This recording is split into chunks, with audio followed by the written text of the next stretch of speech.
This program is sponsored by Van Alex Jeans.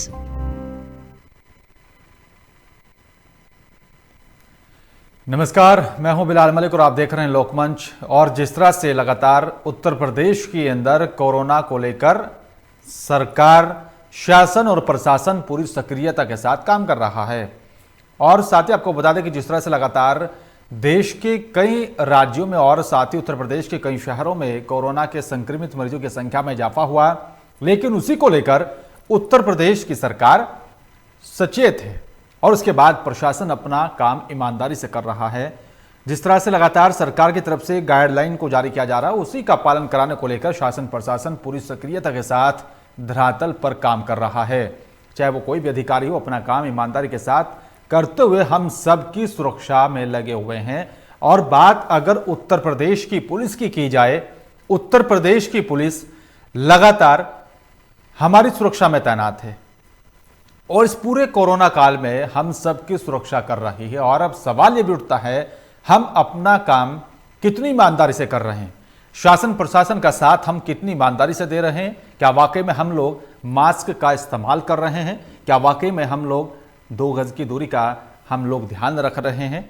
ऐसे तमाम पहलू हैं कि हम भी कितना साथ सरकार और प्रशासन का दे रहे हैं इस पूरे कोरोना महाकाल को लेकर।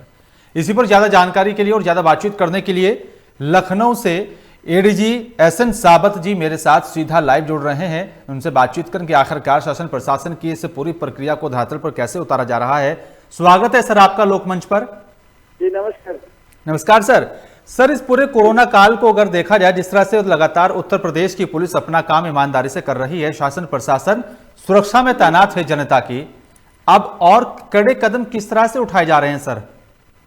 जी देखिए, हम सभी जानते हैं ये कोरोना पैंडेमिक महामारी से जी भारत में, बल्कि सिर्फ भारत में नहीं पूरे विश्व में ये गंभीर स्थिति पैदा कर रखी है। बिल्कुल। जिसके वजह से हम लोग समय समय पर जो गाइडलाइंस इशू होता है जी, सरकार द्वारा लोगों की जनहित में जो गाइडलाइंस इशू होता है उसके कड़ाई से हम लोग पालन कराते हैं जी, जिसमें हम लोग जानते हैं सबसे महत्वपूर्ण चीज है मास्क पहनने के बारे में। ये मास्क पहनने के लिए हम लोग ना सिर्फ चालान करते हैं बल्कि हम लोग पहले जागरूकता पैदा करने के लिए भी प्रयास करते हैं।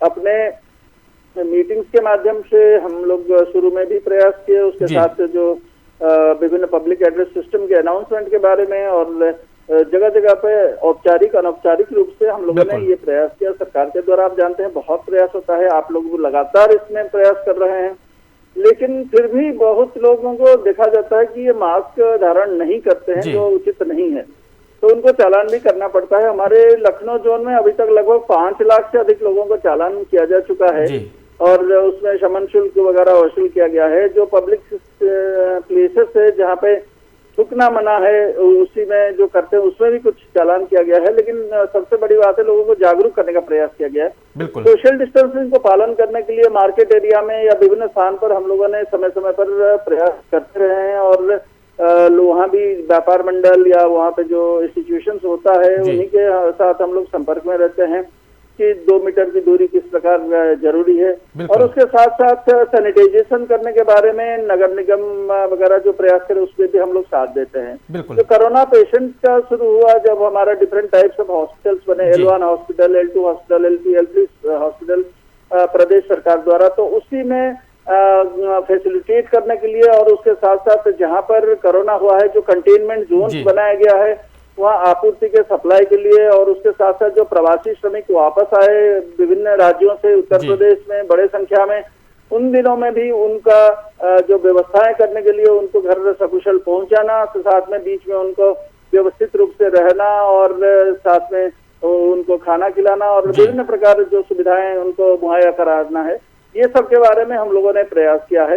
और इसी इंटरफेस के कारण हमारे भी बहुत सारे लोग संक्रमित हुए हैं और बड़ी दुखद घटना रही है कि कुछ लोगों का उसमें वो लोग शहीद भी हो गए इस कोरोना में लड़ाई करते हुए, जो पब्लिक के लिए काम करते हुए। लेकिन हम लोग उसके साथ भी अभी भी लगातार ये प्रयास जारी रखेंगे जब तक वैक्सीन नहीं निकला है, तब तक हम लोग को सबको मिलकर ये प्रयास करना होगा, सबको मास्क पहनना ही होगा। जी। और prevention is better than cure, ये हम लोग सभी जानते हैं, लेकिन बिल्कुल। सब लोग इसको पालन नहीं कर रहे हैं, तो उनको समझाना होगा।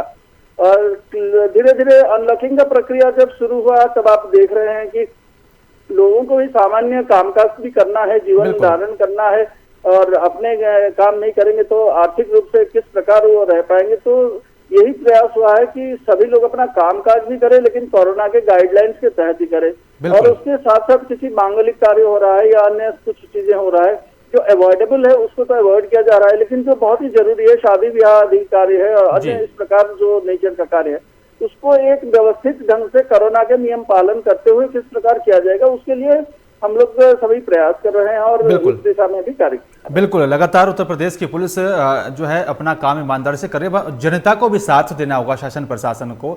सर, एक सवाल हो रहा है मेरा आपसे यहाँ पर, जिस तरह से एक बड़ी संख्या में जो लोग मास्क का इस्तेमाल नहीं कर रहे थे उनका चालान काटा गया, ताकि अब वो जो है मास्क का इस्तेमाल कर सकें। जो कि ये संख्या थी, बड़ी संख्या है जिन लोगों का चालान काटा गया, क्या इस संख्या में अब गिरावट देखने को मिल रही है इतने चालान होने के बाद? नहीं, ये एक सतत प्रक्रिया है, निरंतर प्रक्रिया है। लोगों को समय समय पर हमें एजुकेट भी करना ही पड़ेगा और उसके साथ एनफोर्स भी करना पड़ेगा। नहीं तो हम देखने में ये आता है कि अगर टोटली हम लोग चालान बंद कर देंगे तो ये संख्या बढ़ जाता है, मास्क धारण ना करने का लोगों का संख्या।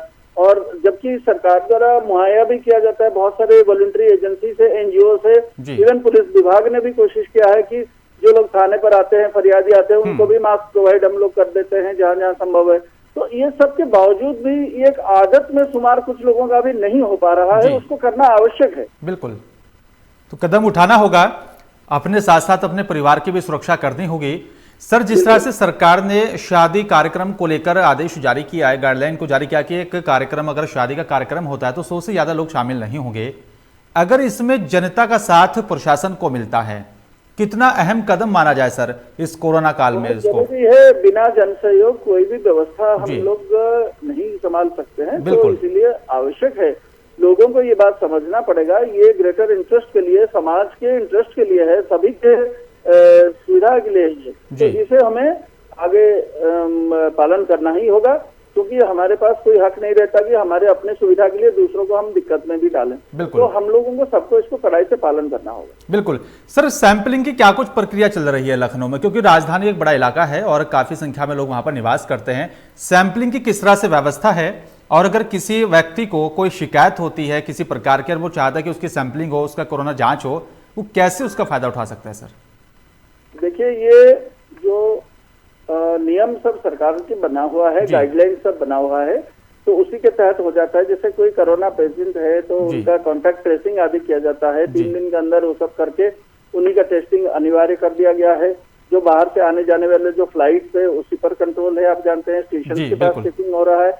तो कई सारा ऐसा टारगेटेड सैंपलिंग होता है और इसके बारे में मैं चाहता हूँ कि आप लोग ज्यादा डिटेल हो सकता है सीएमओ साहब से ज्यादा इसके बारे में, ठीक है सर, या स्वास्थ्य विभाग से आप इसके बारे में बिल्कुल विवरण पा सकते हैं। बिल्कुल। सर, एक बार और आप हमारे दर्शकों को विस्तार से बताएं कि आखिरकार जिस तरह से ये कोरोना काल चल रहा है और इस संख्या में इजाफा हो रहा है कुछ शहरों में, किस तरह से सावधानियां बरतें ताकि खुद की और अपने परिवार के और समाज की भी उसमें सुरक्षा पर जो है जनता एक दूसरे को प्रदान करे? सर, एक बार विस्तार से आप हमारे दर्शकों को बताएं। सर, लास्ट में आपका सेंटेंस थोड़ा रिपीट करेंगे, मैं सुन नहीं पाया। सर, एक बार आप हमारे दर्शकों को सर विस्तार से बताएं कि आखिरकार जो ये कोरोना काल चल रहा है, हम खुद की और अपने परिवार की और समाज की किस तरह से सुरक्षा करें, किस तरह से हमें अपना जो है ख्याल रखना होगा सर आपके माध्यम से जी, कि खुद को बचा के रखे और दूसरों को भी संक्रमित होने ना दे। इसके लिए आप सबको मास्क धारण करना पड़ेगा, हमेशा पब्लिक प्लेस में जहां भी रहते हैं मास्क धारण करना पड़ेगा, दूसरों को इसके बारे में एजुकेट करना पड़ेगा, और जो इसके लिए समर्थ नहीं है उनको आपको मास्क देने का भी व्यवस्था करना पड़ेगा, और जितना आप मदद कर सकते हैं समाज के लिए उतना अच्छा रहेगा। उसके साथ साथ जो सोशल डिस्टेंसिंग है, जो 2 मीटर की दूरी की बात हम लोग कर रहे हैं, उसको यथासंभव हमें करना पड़ेगा। और ये विशेष करके जब हम लोग किसी कन्फाइंड एरिया में रहते हैं वहाँ बहुत ही आवश्यक है कि वहाँ पे इसको एकदम कड़ाई से पालन किया जाए। उसके साथ पब्लिक प्लेसेस में कोई थूकना नहीं चाहिए, हाथ में सैनिटाइजर यूज करना है, हाथ धोना है, मुंह धोना है, ये सब चीजों को हमें पालन करना पड़ेगा। बिल्कुल। ये सभी अगर हम करेंगे तो वैक्सीन जब तक नहीं आता है कम से कम हम लोग अपने आप को सुरक्षित रख सकते हैं। बिल्कुल सर, हम सबको अपनी नैतिक जिम्मेदारी समझनी होगी। शुक्रिया सर आपका, आपने अपना कीमती वक्त निकाला और हमारे दर्शकों को विस्तार से बताने की बहुत बहुत सर आपका बहुत बहुत धन्यवाद। धन्यवाद आपको। सवाल यही है कि कोरोना का जो काल चल रहा है, शासन प्रशासन के साथ हम सबको भी अपनी जिम्मेदारी समझनी होगी। अपनी सुरक्षा, अपने परिवार की सुरक्षा और पूरे समाज की सुरक्षा का दायित्व हमारा भी है कि किस तरह से ये सुरक्षा हम एक दूसरे को प्रदान करें। सरकार गाइडलाइन को बनाती है, शासन प्रशासन उसको धरातल पर उतारता, लेकिन हम खुद क्या कर रहे हैं, हमारा कितना सहयोग प्रशासन को मिल रहा है, हम अपना काम कितनी ईमानदारी से कर रहे हैं, हम सबको भी सोचना होगा।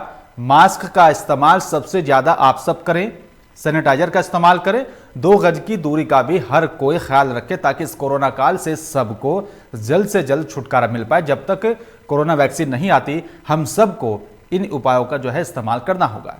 फिलहाल मेरे साथ सिर्फ इतना ही। नमस्कार।